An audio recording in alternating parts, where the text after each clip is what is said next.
Hello today, and this is my Raspberry Pi 2 Model B. Now it's all in its case, so this is it. A little tiny computer. So we put.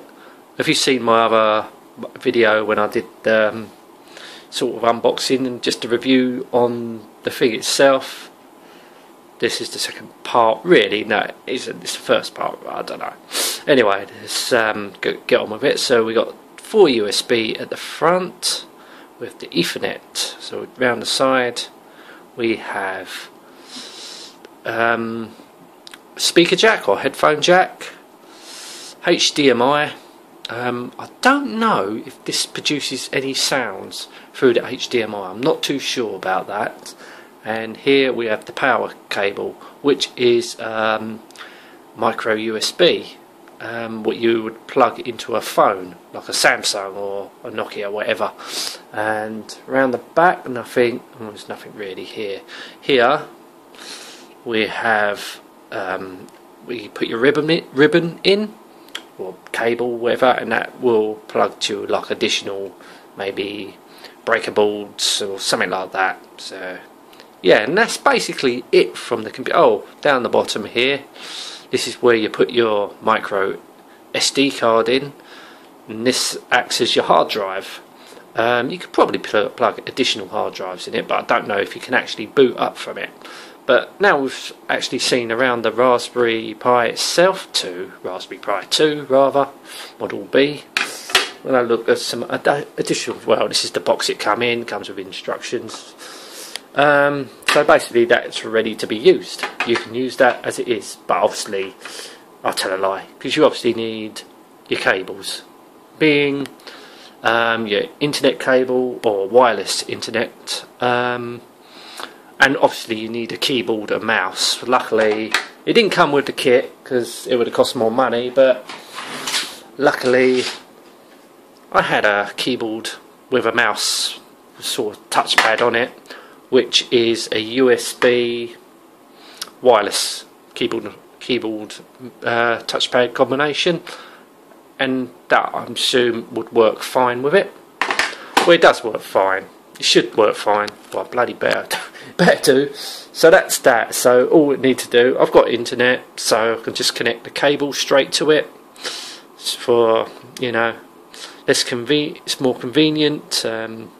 So just plug the wireless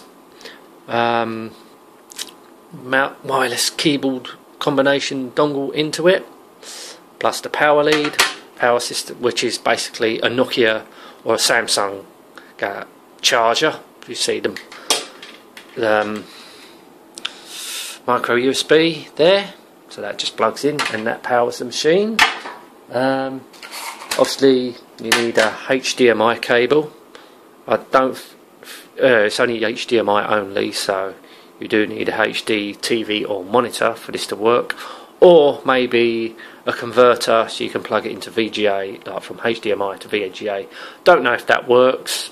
Hopefully, well, I don't know, don't care, because I'll be trying it through my TV anyway when I set it up.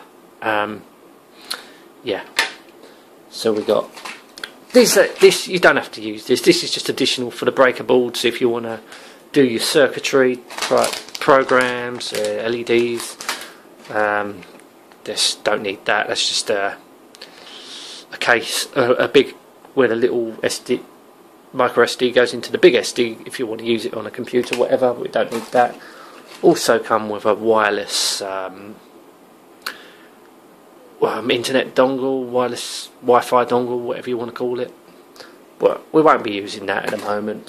Plus it came with an HDMI cable and this USB cable with 4 of them things, which I don't know what it does actually, but it was all part of my starter kit.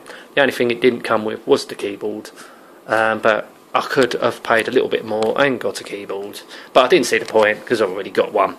So the next phase of the video will be switching it on, testing it, and obviously see what it does, and installing operating system. Obviously it's Linux, not Windows, of course. But I'd say it's a nice little thing. It's pretty light, to be honest with you. It's going to be interesting. I know that. I know it's not going to be as powerful as a PC. People ask me, what was the point of buying it? And my answer will be, because it was different. It's something, you know, something to learn with. You know, for you know, the unit itself, just on its own, without a case or anything else, costs 30 quid. So let's see what 30 quid's worth of computer actually does. As we're going to pause the video and get on to the next step. Right, so here's the Raspberry with a few connections here. So we've got our internet LAN cable, our HDMI power cable, and keyboard wireless dongle. So now it does look a little bit of a mess. I thought my cable management was bad in my computer, but yeah, so basically that's it. So this is all we're going to concentrate on at the moment. We're not going to wire in nothing else. We don't need the wireless dongle at the moment, but the next step is to connect it all up to the telly and power it on. Right, we've got it all connected up down here. You can tell how tiny it is to our TV. See if I can get a clear picture on this, because I am using the camera to the TV, which is not the best solution, but you're usually going to find a screen like this to start off with. But the problem is I've already booted up and installed the operating system, because I just wanted to test it for the first time. So basically what I've done is gone back to the NO OBS. Basically I think it's just what it is. It's the screen before you install your operating system of your choice. This is the screen you are presented with when you turn on your Raspberry for the very first time. So what we're going to do, we're going to go through the installation again to show you what we're really got to do before you do anything really. Once you set it up. Right, let's get my keyboard over. Right, so up the top, hang on, let's have a look. It's really hard to do this with one hand. I didn't want to do that. So you can see a list of operating systems. If we go down, but some of them are made for the first Raspberry, but the ones I've got X'd on is Raspbian, which is the operating system for your Raspberry, and OpenELEC Pi 2, obviously, which is a media sort of thing. You'll see what it is when you install it, but they're the two that I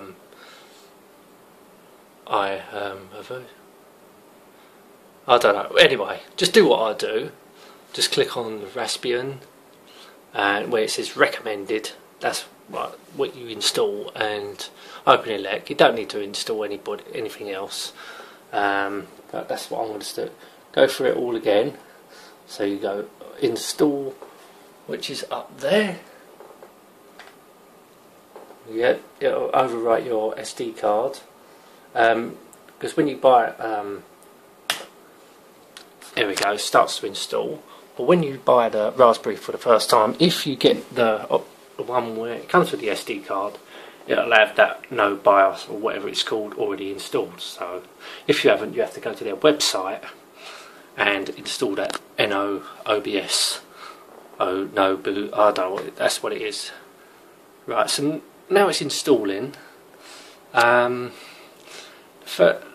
take about 10 minutes to install, so I will be pausing the video.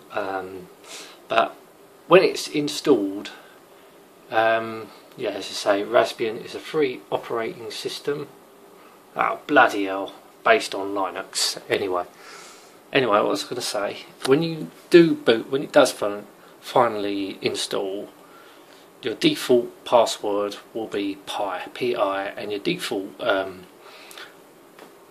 password will be Raspberry. So we'll wait till that installs, and it come up with a message. If you read the messages, that will tell you that anyway. Anyway, we're going to pause the video and we'll come back when the operating system is installed. Right, as we can see, the operating systems have been installed. Yes, because when I've done Raspbian and OpenElect, it installs them as a dual boot, so you can't use them simultaneously. So we're going to just click OK. So it just select operating system to boot. So what we're going to do, we're going to select Raspbian. So we double click.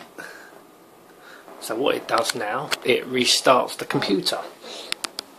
Yeah, so now it goes through its boot stage. Say yes. So it's all booting up. If you're familiar with Linux or Linux, whatever it's called, I suppose this is the way it boots up, but I don't know because I've never used Linux before. But this is important. We get to this stage for the first time ever. You boot up Raspbian. You get this screen. So let's have a look. Really, all you need to do is change enable boot to desktop from scratch. So if we go down to there. You click, push enter. So you got the console text console requiring login default. That's where you type in the password. But if you go to desktop log in as user Pi graphical desktop, that's what you need to do. So we click that. Start from scratch. Start from scratch program environment upon boot. I've never done that, so best thing to do is do the middle one and click on that, and then you go down, just go like that. When you go, you scroll down to 9 and you push the arrow keys to the left or the right and go finish. So what that does, do you like to reboot now? Yes. Did I click yes, did I? Yeah, here we go. Oh right. Okay, so now what it's doing, it's going to shut down and restart the boot up. Yeah, here we go. Yeah, it's a bit hard to hold the camera and record at the same time, so this is what you greet with that colourful screen, and you get the Raspberry sign. So if you want to go to this point any moment, just hold down shift. I think I mentioned that. So if you can click on Raspbian and it'll boot up now. It won't go to that other message where you can select if you want to boot up into whatever, that screen that we saw before. It won't do that now. It'll just boot into Linux, Raspbian, whatever you want to say, not Windows. But interestingly enough, talking about Windows, there is a Windows 10 version coming out for Raspberry. That would be interesting to get. I don't know if you'll have to pay for that or what. No, in Microsoft you would. Right, so this is what we're greeted with now. So basically it looks, I don't know, I've never used Linux, so I don't know what it does, but it looks similar to Windows. So here we go. So the thing's all up the top. I'm so used to Windows. So here we go. If you go to menu, we get programming, internet. So you can go online, games and accessories. We're not going to go into it. This is just basically just showing you basically. We're going to go, so we get programming, Python 2, Python 3. I think that's where you can do all your circuitry and all that. Internet. So let's just go a web browser and see how good it is on the internet. Not bloody quick, is it? There we go. I don't know what it's using actually.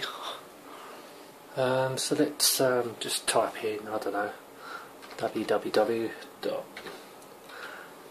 Let's go to Amazon. Just thought I'd I was doing co.uk. Let's see how it copes with it on the internet. Looks pretty good. I won't go. So it works on the internet. It looks pretty good. So we just click off that. 14:59. Clock's wrong. It's actually 3:59. So I'll have to sort that clock out. So it's an hour slow. See what else it's got. That's obviously a waste basket. So what's all these drawers? Is this like? I suppose this is like. But I don't know where you access your drives though. That's the thing. So okay, seems a little bit like Windows. It's just a matter of getting used to it. Yeah, I'm really happy with it. For a low-cost computer, it's pretty good. So there you have it. The Raspberry Pi 2 Model B. And I'm going to end this video now. Thank you so much for watching. Till next time. And goodbye.